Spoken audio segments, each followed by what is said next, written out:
जो Indian defence minister Rajnath Singh, उन्होंने कहा कि हम तकरीबन 120 बिलियन डॉलर मिलिट्री मॉडर्नाइजेशन पे लगा रहे हैं अगले 7 से 8 साल में। इनके पास पहले भी ये हेरोन ड्रोन्स मौजूद हैं तकरीबन 90 के करीब, जो कि ये इस्तेमाल कर रहे हैं। तो ये क्या गारंटी है कि ये चाइना के लिए इन्होंने रखे हुए हैं, लेकिन ये तो सर एलओसी के ऊपर भी या हमारे इंटरनेशनल बॉर्डर पे भी लगाएंगे ये ड्रोन्स। देखते हैं कि इंडियन कैपेबिलिटी बढ़ रही है, लेकिन ये इतनी जबरदस्त मोबिलिटी है कि आप चंद घंटों में इसको तब्दील कर सकते हैं सिचुएशन। कि चाइना को भारत जो है वो समझिए कि फिर थोड़ा सा पीछे धकेलने में कामयाब हो गया। एडवांटेज जो है इस वक्त भारत को होगा इसमें। तो आप ये कह रहे हैं कि जो इंडिया है वो चाइना को बीट कर सकता है। इंडिया को कम से कम ये फायदा है कि एक well recognised established democracy already मौजूद है। जय हिंद दोस्तों, a very warm welcome to Hindustan special channel. जैसा कि दोस्तों आपने क्लिप में देखा, पाकिस्तान भारत के डिफेंस सिस्टम के मॉडर्नाइजेशन से कितना परेशान है।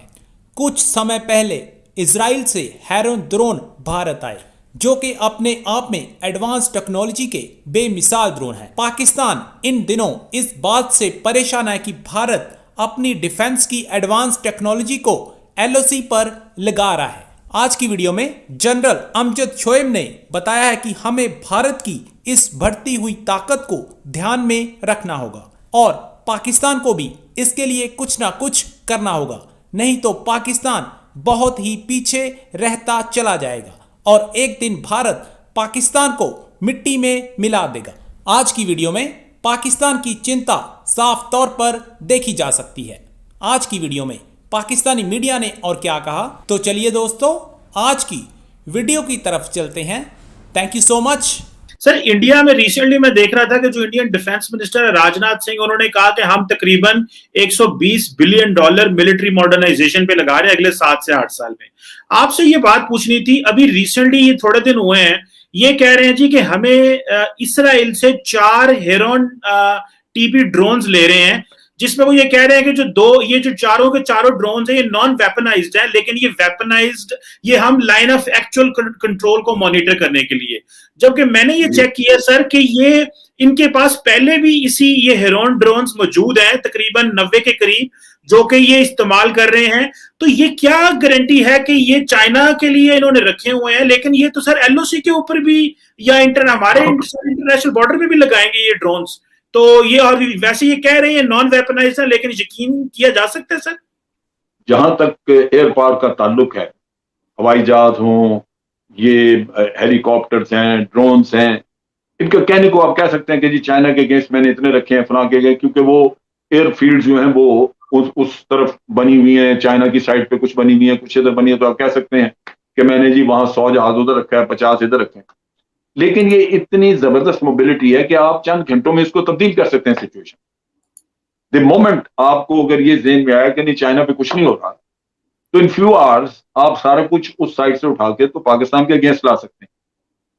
उसमें तो कोई, क्योंकि अगर आपके सारे बेसिस पे एक ही किस्म के एयरक्राफ्ट एम्प्लॉय हो रहे हैं, तो हर जगह पे उनकी मेंटेनेंस का भी इंतजाम उसी किस्म का होगा, वेपन सिस्टम भी उसी किस्म के वहां अवेलेबल होंगे उनको इक्विप करने के लिए। सिर्फ आपने जहाज प्लेटफॉर्म मूव करना है और वहां उनको इक्विप कर दिया जाएगा। तो इसलिए इसमें ये कहना कि जनाब आपके अगेंस्ट ये इतना और उधर इतना और ड्रोन आपके खिलाफ इस्तेमाल होंगे या नहीं होंगे, ये we have to take into account, क्योंकि ड्रोन को शिफ्ट करते कितनी देर लगती।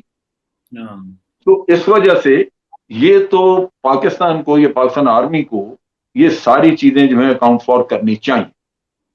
तो ये वो है, मैं समझता हूँ। ये हमारे पास ड्रोन है जो हमने एलओसी के ऊपर या इंडिया के साथ कोई लगाए हुए हैं, या हम इसका इस्तेमाल कर रहे हैं, आपको अंदाजा है कोई?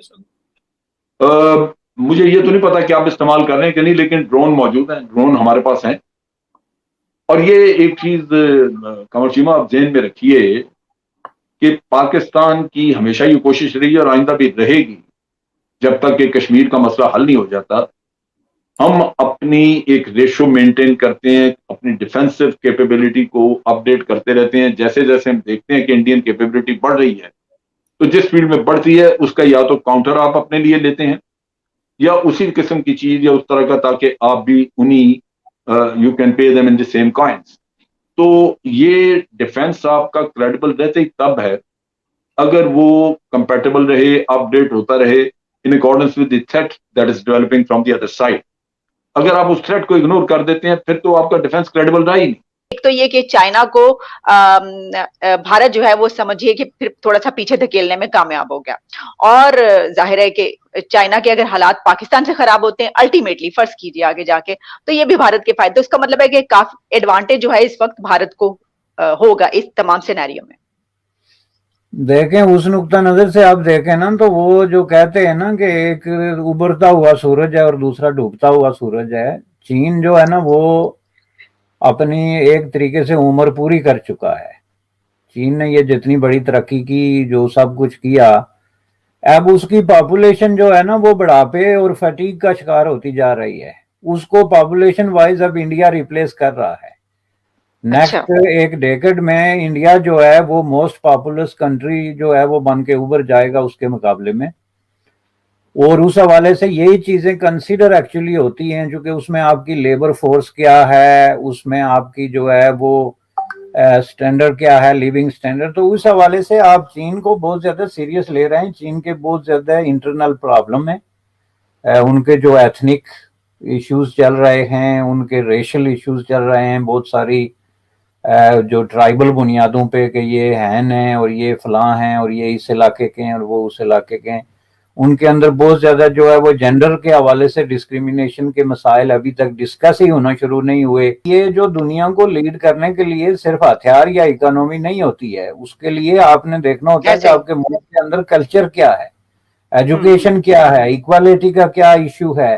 तो इस हवाले से जो चीन का अपना वो एक साइकिल था वो कंप्लीट हो गया। अब उसको इससे आगे जाने के लिए एक सिस्टम में एक नई तब्दीली लानी पड़ेगी, जिसमें फ्रीडम, डेमोक्रेसी और आवाम के जो राइट्स हैं और ये सारी चीजें जो हैं उनको कंसीडर करना पड़ेगा। अब इस तरह के माहौल में मजीद आगे जाने के लिए उनके पास गुंजाइश नहीं है, क्योंकि इस तरह का सिस्टम लेके तो आप बाकी दुनिया को उस तरीके से एंगेज नहीं कर सकते जिस तरह यूनाइटेड स्टेट ऑफ अमेरिका करता है।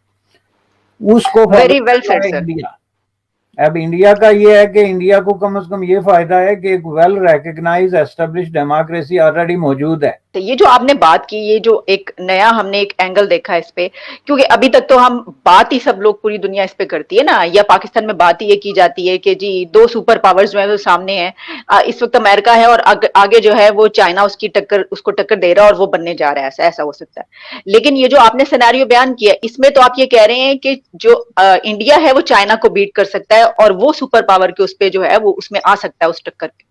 ये एक बड़ी अहम बात आप कर रहे हैं। इसके ऊपर मेरा ख्याल है कि हर कोई सिर्फ, लेकिन जो आपने चाइना की अंदर जो प्रॉब्लम्स है वो भी डिस्कस की, तो उस हवाले से आप यही सिनेरियो देख रहे हैं कि इंडिया का ज्यादा चांस है इसकी निस्बत।